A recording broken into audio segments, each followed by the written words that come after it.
All right. Welcome back to the revamped Lantern Sports Podcast, Episode 4, hosted by the Lantern Sports Desk at The Ohio State University. I'm Stephen Kishpaugh, the Assistant Sports Editor for the Lantern. Joining me, as always, Jacob Benge, Sports Editor, and then Casey Smith, LTV Sports Producer, and Gabe Burggraf, LTV Assistant Sports Producer. Gentlemen, Week 4, lot to talk about with the Ohio State football team and, Big Ten play coming up this week. First, probably true real test for Ohio State coming up this weekend against Wisconsin. First, before we get into that, just some quick news around Ohio State athletics. The men's soccer team, they are ranked 13th in the nation after earning a draw against Akron and beating Indiana last week. And senior midfielder Xavier Green was named Big Ten Co-Offensive Player of the Week. The women's volleyball team dropped 2 places to 7th in the nation. They beat Tennessee over the weekend, but lost to Pitt and dropped from 5th to 7th.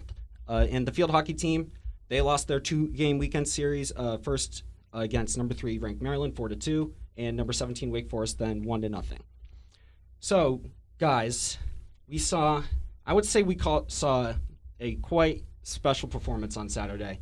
Ohio State beat Toledo 77-21, 56 points, and honestly, if they wanted to, they could have hung 100 on them. Jacob, you wrote the game report, and you went to the presser today. You talked to Ryan Day and Jim Knowles. What did you hear from them about, what they saw in the Toledo game and what they expect moving forward against Wisconsin? Yeah, it was another fun press conference this weekend to hear from Ryan Day. There was a lot of Wisconsin talk today. Not too much reflection on the game Saturday because, as you mentioned, Stephen, we all saw what Ohio State's offense did. I mean, I believe it was the second most total yards of offense in school history. That speaks for itself. That's pretty historic. That's fun to cover as well. But they focused a lot on Wisconsin and how the Badgers team, they haven't played them since 2019 when they played them twice that year.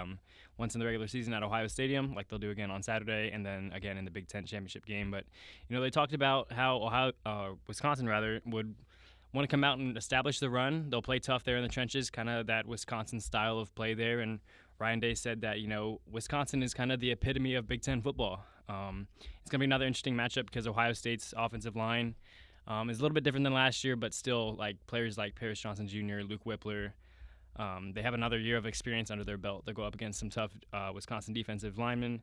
But then on the other side of the ball for Ohio State's defensive linemen, players like Jack Sawyer, JT Tuimoloau, they've got another year under their belts. Jerron Cage, Teron Vincent, veteran defensive tackles there on the inside. I'm really interested to see how they match up with Wisconsin's line on both sides of the ball. And then, of course, as you mentioned, Stephen, it's going to be a true test for Ohio State's offense going up against a conference opponent because I don't expect to see another 600-plus yard total offense day for Ohio State, but still, I expect to see Ohio State want to come out, maybe even start a little bit fast, kind of like they have the last 2 games, come out and score on the opening drive. We've talked about it in the press box. Ohio State's been pretty good at the coin toss. So if Ohio State wins again, do they take the ball there on that first drive? I don't know. But, I'm looking for Ohio State to start a little bit fast. And you said you expect Ohio State to start fast. And it's really going to be a true test to see what this offense can do. Because last season, Wisconsin ranked number 1 in total defense. Dating back to last season, they've intercepted a pass in 8 straight games. That's the longest streak for the Badgers since 2017. And Ohio State, on the flip side of that, has probably what many consider the best offense in the nation once again. Quarterback C.J. Stroud, second nationally in passing efficiency, 208.6. And they're facing a team that not only has a great defense, but has the second best Big Ten conference record since, I believe, 2016. And this is going to be a big test to see whether Ohio State is able to, consistently score points on defenses that are normally, more methodical, and they have great linebacking cores, and they have great secondaries, and we'll see if Ohio State's able to, get out to that explosive start like they did it against Toledo. And with that in mind, in the game against Toledo, 7 passes for C.J. Stroud in the second half. This game was well over, and he only threw 2 incompletions in the first half, so a lot of open receivers to throw to. One thing I'm interested in seeing is if Jackson Smith-Njigba is finally healthy and really 100% there. Only 3 targets for him against Toledo and 2 catches. So, it's going to be interesting to see exactly what he can produce. We saw Julian Fleming finally produce as he was healthy. But, Toledo, coming into that game, they were second in the FBS in passing yards. They hadn't really played anybody. But it'll be interesting to see what Wisconsin can do, because this is really, I think, more a measuring stick for Wisconsin to see where they are in Big Ten contention, because Ohio State, we know what their offense is. This is a pretty good Wisconsin defense from what we've seen, but they're going to have their hands full with all of these weapons, even if, guys like Travion aren't 100%.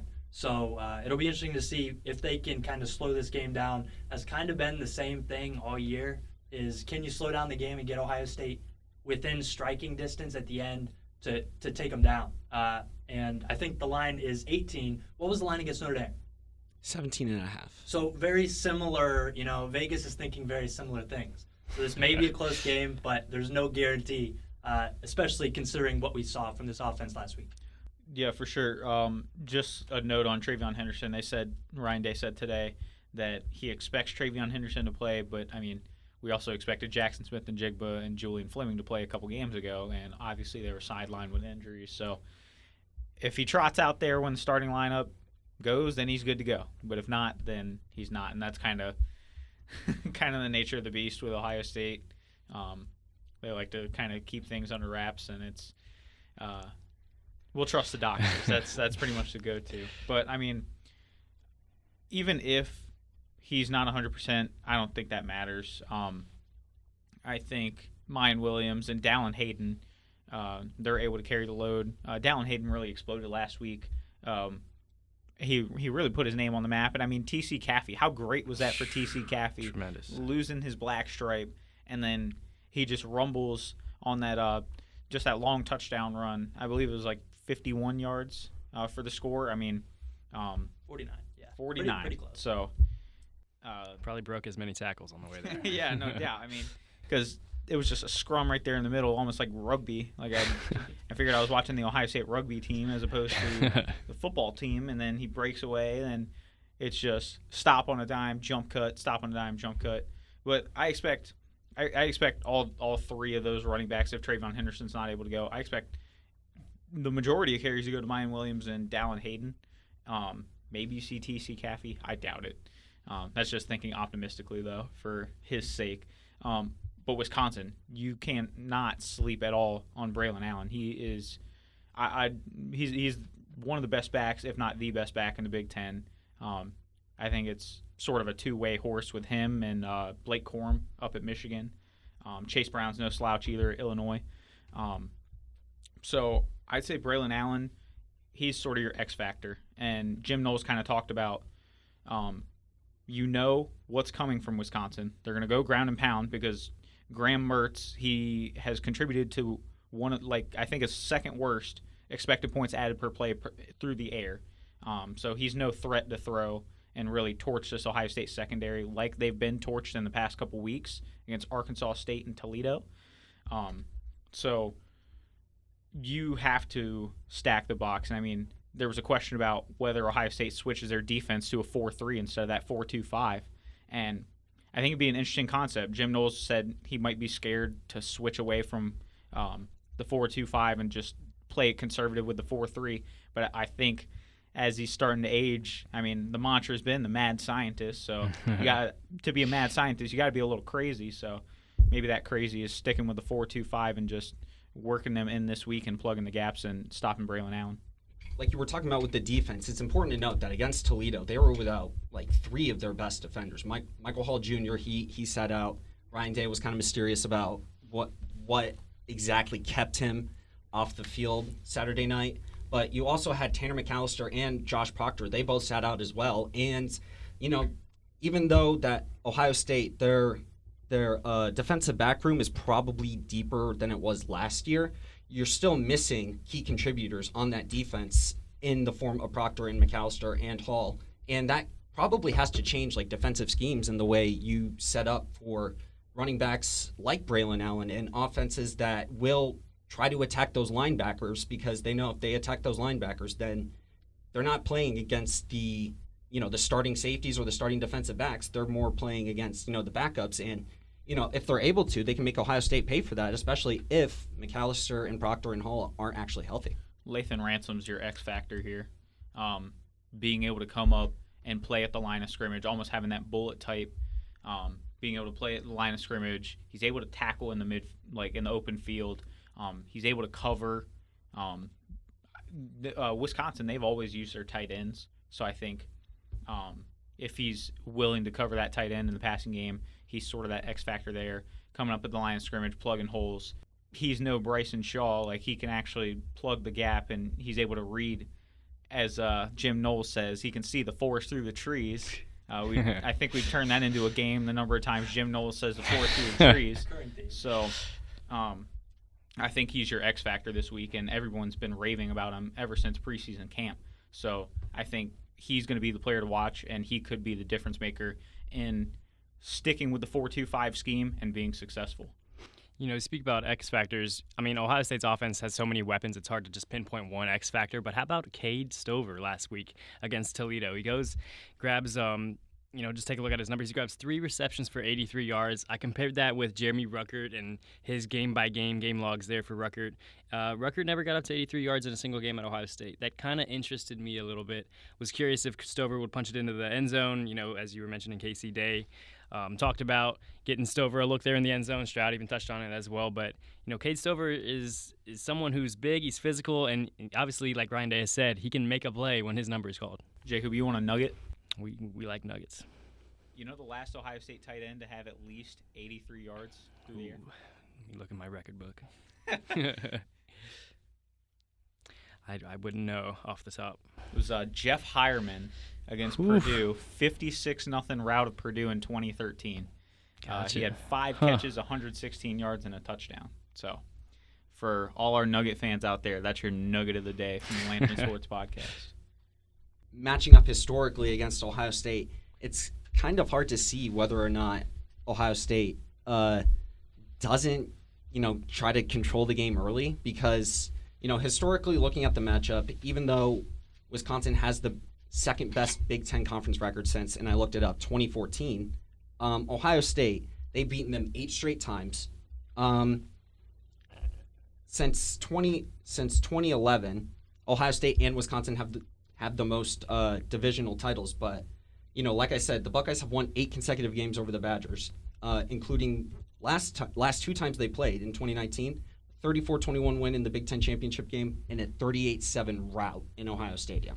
So historically, the Badgers haven't really meshed up that well with the Buckeyes, but they haven't really. The Buckeyes haven't faced a defense quite like Wisconsin's yet this season, and it'll be interesting to see what their game plan is. Do they go with the running game, or do they just try to throw it through the air? Dude, tell me Wisconsin's fan base isn't the most tortured fan base against Ohio State. They've been on the doorstep so many times, and they led in that Big Ten championship 21-7. You can think back to the days of Melvin Gordon and Monte Ball, those type guys, Jonathan Taylor.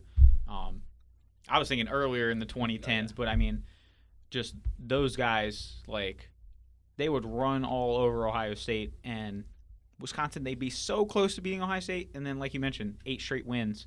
So Wisconsin, they're overdue. I mean, I'm not a fan of being due for something because, I mean, we saw Chris Davis from the Orioles. What was he, 0 for 52? That type stretch. So if anybody was due, it was that guy. But I think the Wisconsin Badgers beating Ohio State is the second most due. I'm putting that in air quotes. They're the second most due to beat Ohio State. We saw Ryan Day pull out a little bit a different quarterback running initiation with Stroud keeping the ball a couple times and taking hits that were questionable to some. It's going to be a blackout. It's going to be rowdy. It's going to be another game that Ohio State is used to with a couple of night games already under their belt. There have been a couple times where, they've jumped the gun. I don't think they've really committed a lot of penalties in any of these night games. It was the noon kick that really kind of where they seemed a little more startled. So I wonder if they've settled in a little bit more as they've got more experience under the bright lights on Saturday night. But it should be an electric atmosphere. We're going to have to see if both teams can perform. How many penalties do you expect on Saturday from Ohio State? That's a good question. I think an over/under 4.5 is where I'm gonna settle myself. I think about 5. I think 5 is probably the area, 5 to 7, because it is a different defense than Toledo or Major. Right, and Arkansas I mean, State. So a lot of those penalties that they had against Arkansas State were pass interference penalties. If Wisconsin isn't throwing it as much, that gets eliminated. So I think Ohio State, after cleaning up the penalties, I believe they only had one a week ago, so they really cleaned it up. And like Gabe, I expect the same. All right. It's going to be a true matchup of, modern style, chuck at football and kill you on the ground game versus, I think, classic Big Ten football this weekend. I think it's going to be an interesting matchup. Ohio State is their third night game of this season, fourth straight home game to begin the season. And I really just don't see where the Badgers can, take over the game and prevent Ohio State's offense from scoring minimum. I expect Ohio State's offense to score a minimum of 35 points. And if Wisconsin's offense can't keep up with that, then I don't think they'll really be able to stay in the game that long. I'll go 52-17 Ohio State. Ooh, the spread is 18, Steven. The spread is 18, and you're going 52 to 17. 17, so you're going 35 points. I'm being generous with the 17. I think this is going to be a pretty close game. I think this is going to parallel that Notre Dame game a lot. It'll be interesting to see if Ryan Day goes back to that kind of trestle ball on the 20th anniversary of that 2002 team with Tressel in attendance. I think this is a grinded out game. I think it's 38-21 Buckeyes. Dude, you literally took my score I prediction. apologize, Casey. We didn't shoot. man. Taking notes. 38-21. That's. I mean, how can I argue? That's a great score. Great score. Huh. Only if we were going the other way around the table as opposed to this way. But I mean, you can go right with it. I mean, No, so no, far I'm doing pretty well, aren't I? that would be the square play. So, I mean, Wisconsin, they've only scored 38 points or more. They've scored it twice in their 2 out of 3 games. They lost to Washington State, and that was at home. Imagine being in that Camp Randall crowd and you lose at home. I mean, that's the epitome of brutality, right? So Ohio State, they're one of 12 FBS teams to be top 25 in scoring offense and scoring defense. So I think they're getting it done on both sides of the ball. 38-21 was a very nice sweet spot. I'm going to go ahead and say Ohio State wins 35-24. I'll do you one more on the 38-21. I'm going 45-21 in favor of Ohio State here. I think Ohio State's offense is going to continue to try and put up 40 points as often as it can, especially against a conference opponent like Wisconsin. It's, Wisconsin, I think, is looked on with a little bit of respect there in the Big Ten. Obviously, they've earned it getting to the Big Ten title game, but I think Ohio State has a little bit more of a statement to prove. Ohio State played Notre Dame maybe not as well as it wanted to there in the season opener, but then obviously bounced back over the last 2 weeks against Arkansas State and Toledo offensively. And then the defense got a takeaway last week when Ronnie Hickman got that interception and Paliai Gaodiodi recovered that fumble. So I'll go 45-21 in favor of Ohio State. Cade Stover gets that touchdown as a tight end, and then Tommy Eichenberg forces a fumble and potentially takes it back for a little bit of yardage. Talked about the turnovers. Do you think this is a more clean game than last week, or we're going to see a turnover here and there, either in the secondary or at the line of scrimmage, like we saw for this Ohio State defense? I think the conversation and the vibes I'm getting are 2020 Indiana. If you recall that game, Ty Freifogel had a big game. We talk about Braylon Allen. Obviously, Wisconsin also has Marcus Allen there as a wide receiver and some other playmakers there on offense. Perhaps, Wisconsin goes that route and maybe surprises with a few bit of passes, and perhaps a Ronnie Hickman interception again this week is something that could be on the table. But I think the play at the line of scrimmage is really going to dictate this game. Perhaps Travion Henderson comes back, as Casey mentioned. We'll see how healthy he is truly. And perhaps there's some room for some of the players to maybe slip up there in the trenches battle. The big difference between this game and the 2020 game, Jacob, there's going to be about 100,000 more fans in the shoe, and they're all going to be wearing black. That's a good point to end on, Casey. Well, that does it for episode 4 of the Lantern Sports Podcast. For Jacob Benge, Casey Smith, Gabe Burggraf, I'm Stephen Kishpaugh, and we'll see you in the next episode.